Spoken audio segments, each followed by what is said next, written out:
Eu tô lá na pedreira, irmão, mas olha só. Tranquilo. Acabou o caô, amor. Daqui a pouco, vou puxar ela pra serrinha. A fudeu psicológico de muitos eu brotei, foi diferente. Porque essa guerra inútil só tem destruído a gente. Porque muitos combatentes nem sabem por que combate. E o governo só aplaude, quer mais que a gente se mate. Pra mim o funk é mais do que um gênero musical, ele é uma cultura. Por que eu tô falando isso, né? Porque além da música em si, você tem várias práticas sociais que envolvem o funk. O próprio baile funk, que é uma invenção original, né, do Rio de Janeiro, e tem uma dinâmica que é muito diferente de outras festas populares. O funk envolve também modos de cortar o cabelo, modos de se vestir, linguagem, gírias, invenções musicais. Então é muito além de um gênero musical. O movimento funk hoje dominou o Brasil. Não existe uma festa aqui no toque funk, um casamento aqui no toque funk. Então o funk dominou. É cultura, cara. Já virou cultura brasileira, cultura popular. É onde tira um montão de jovem da criminalidade e é onde faz pessoas pobres ficar ricas de um dia para o outro. Pessoas que não é conhecida de um dia para o outro também ficar conhecida. Isso aí é o modo de sobrevivência. Cara, o funk é um gênero musical que vem das ruas, que vem das favelas, das comunidades. É uma espécie de grito dos oprimidos. É uma forma que a gente tem como se expressar. Atire no próprio espelho, pelos mesmos ideais. Quer que a gente faça guerra pra eles prometer a paz. É leão contra leão, nessa selva de concreto. Criminalização do funk, ela é uma das coisas assim mais absurdas, né, que a gente tem como proposta não só do Estado, mas dos poderes midiáticos, né, da mídia corporativa, porque o funk ele já é uma realidade, não é só do Rio de Janeiro, é do Brasil inteiro, né? Então acho que descriminalizar, parar com os olhares criminalizantes, né, buscar ver o que essa cultura está querendo dizer pra gente, é um dos primeiros passos para a gente mudar essa sociedade, né? O tempo que eles pedem no Congresso para poder criminalizar isso, né? Por que eles não começam, né, a rever o Código Penal?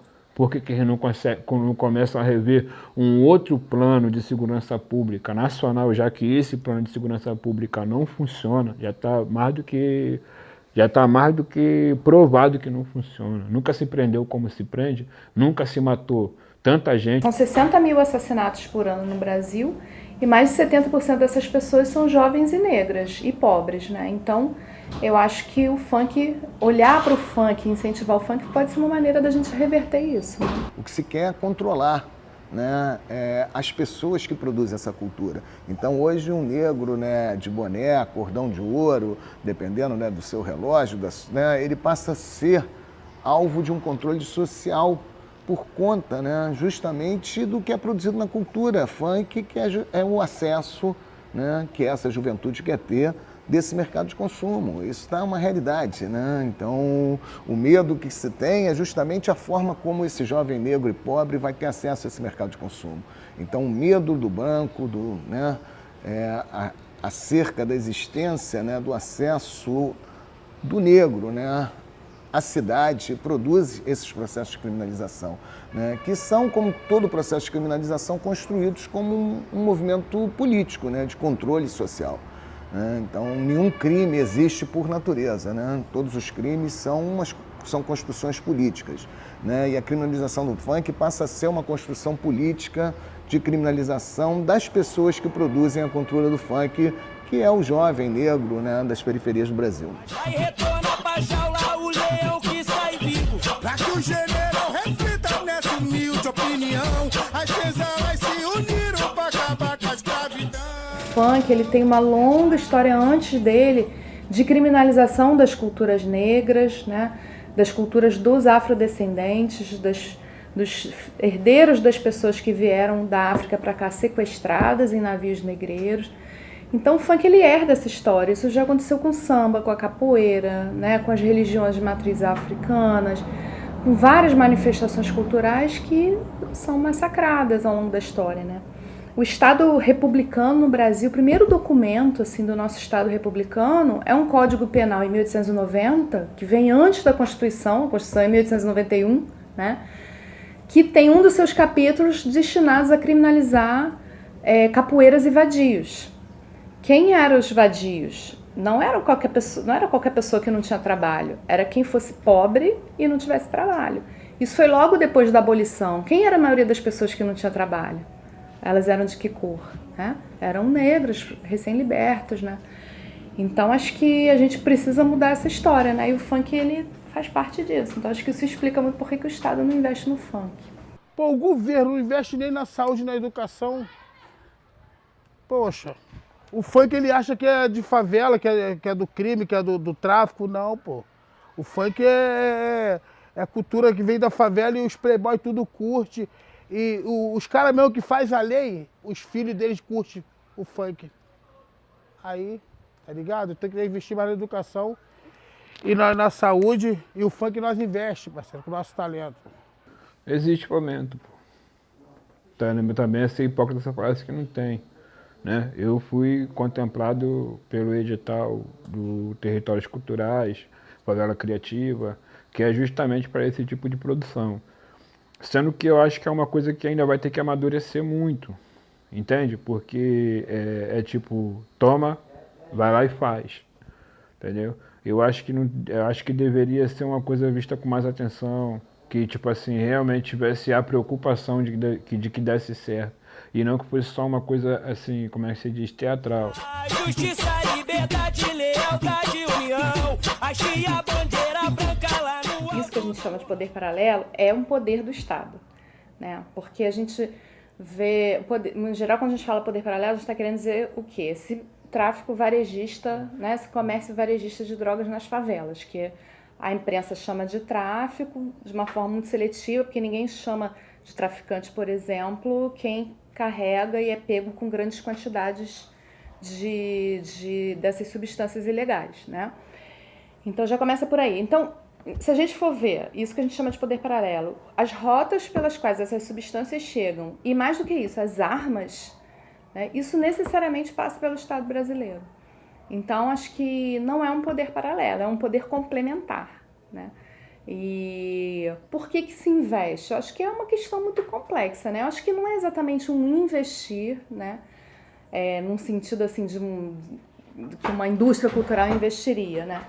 Mas eu acho que tem a ver com coisas muito concretas. Por exemplo, comerciante de drogas que mora na favela, a gente sabe que ele não pode sair, né? É muito arriscado sair.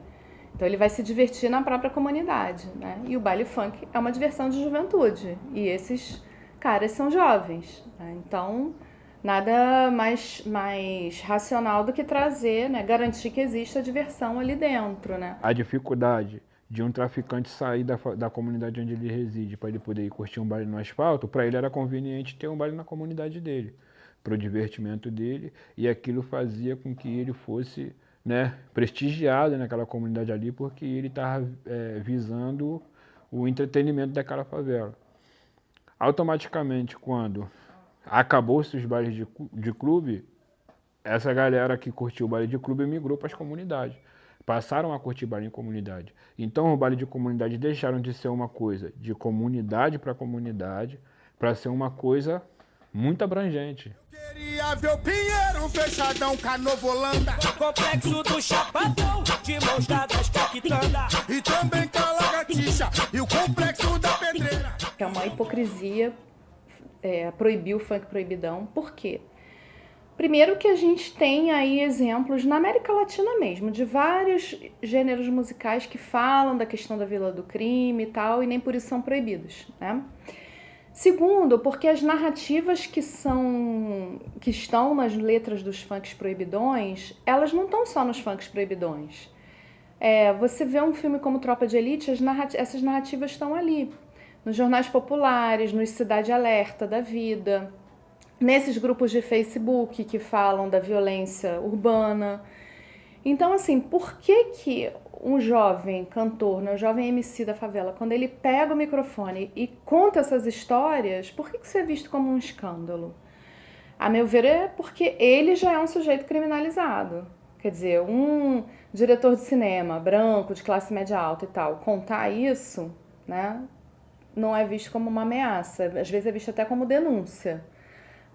Já quem vive falar dessas mesmas histórias é visto como ameaça, né? E o funk proibidão, ele fala de coisas, ele conta histórias que muita gente também não está disposta a ouvir, né?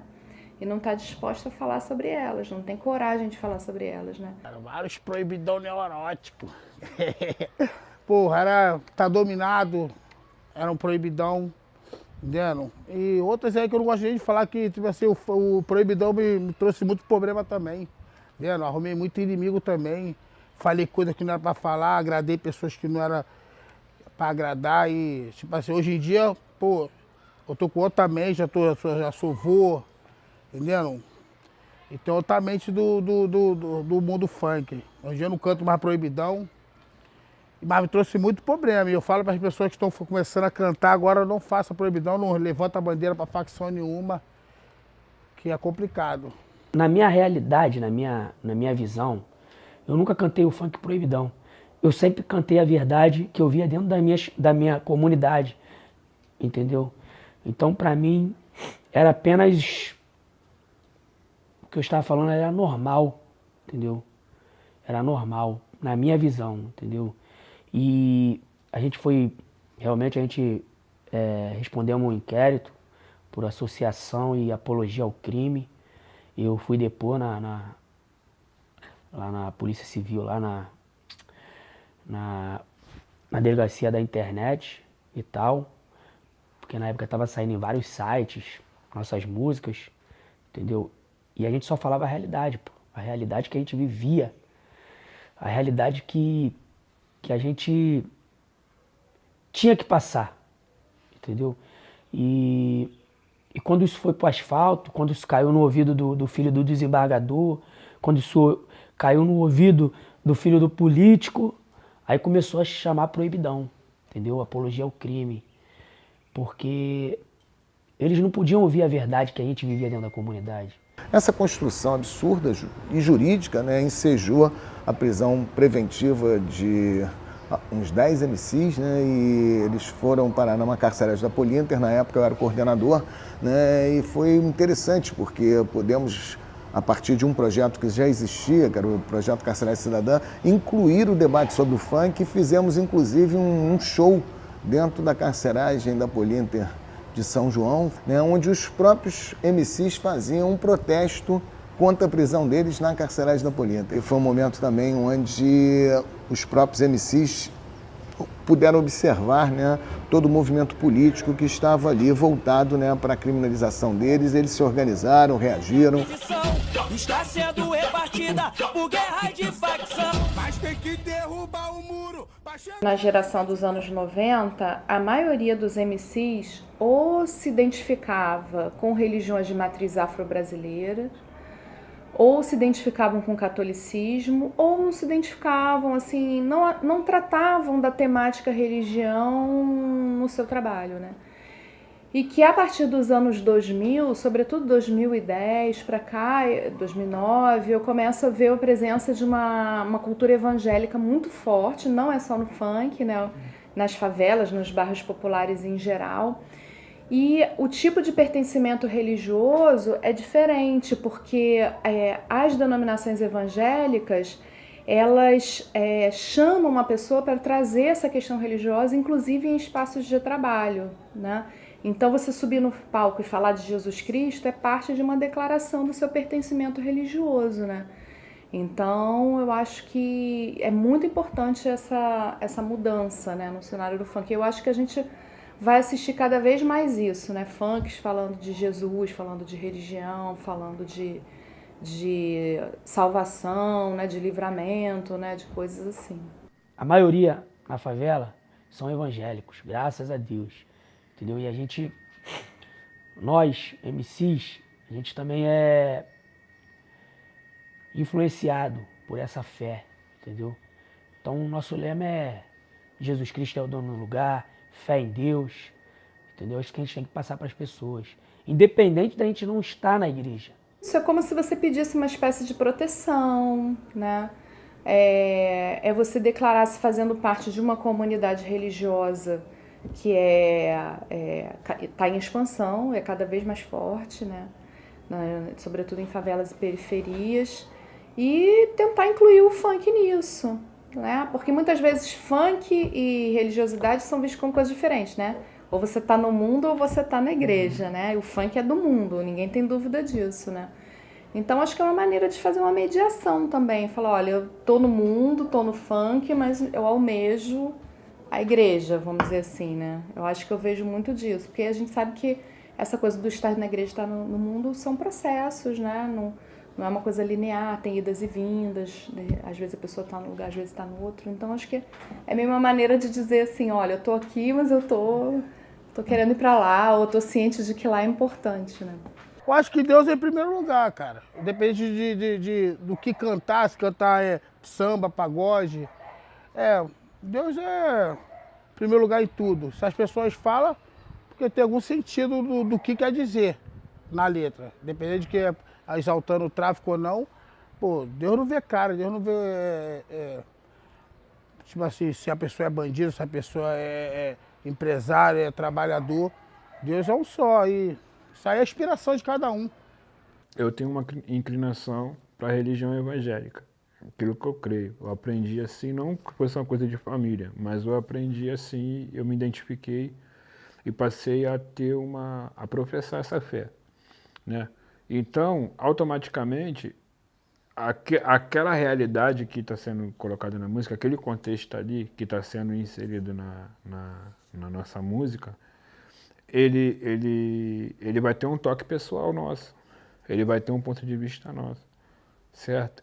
Então é por isso que a gente vai ver, né, muitas músicas falar de Deus, muitas músicas falar de Jesus, principalmente nas minhas letras, sempre falo, sempre procuro falar. Tentar passar uma mensagem de uma coisa que seja legal, não por obrigação, não que essa seja a minha obrigação, entende? Mas é que passa a ser um propósito nosso levar essa mensagem positiva para a vida dessas pessoas. Por quê? Qual é o nosso público-alvo? Nosso público-alvo geralmente é a favela. A gente faz música, apesar de outras pessoas se identificarem, mas a gente sempre procura visar a favela, porque a gente sempre conta histórias a partir de uma narrativa de coisas que acontecem nas favelas, que é a nossa realidade, entende? Então, a partir disso, a gente tenta sempre colocar uma coisa, no meio de tanta coisa negativa existe uma coisa boa, o quê? A fé. Nós somos todos irmãos, é nisso que eu acredito, porque a nossa facção é Jesus Cristo. A minha facção é Manuel, é Thalia, é meus filhos, é minha mãe, é meu pai. A minha facção é Jesus, entendeu? É Jesus, minha mãe, minha filha e minha esposa. Essa é a minha facção. É por eles que eu acordo, é por eles que eu levanto, é por eles que eu luto, é por eles que eu busco uma vida melhor, é por eles que eu escrevo minhas músicas. É por eles que eu procuro tentar, né, melhorar de vida para poder dar uma vida melhor para eles. A minha facção é Jesus Cristo. Hoje e sempre foi. Minha família é tudo religiosa, entendeu? E creio muito em Deus. E daqui uns dias, se Deus quiser, eu vou estar aí servindo a Ele aí. Mas tem que tocar no meu coração. E o mesmo sofrimento. Nós conhece o estatuto e respeita a hierarquia. Se a neurose... Persistam, não abandone o funk é uma linguagem muito poderosa, né? Eu nunca vou poder agradecer tudo que eu aprendi com o funk, né? Enquanto pesquisadora, enquanto pessoa que acabou se tornando amiga, né, de vários profissionais do funk. Então acho que o funk é uma grande lição de vida, é uma manifestação de um desejo de vida num país que está tão optando pela morte, né, pela violência, pelo extermínio. Então acho que o funk é uma grande esperança, a nossa grande esperança. Força.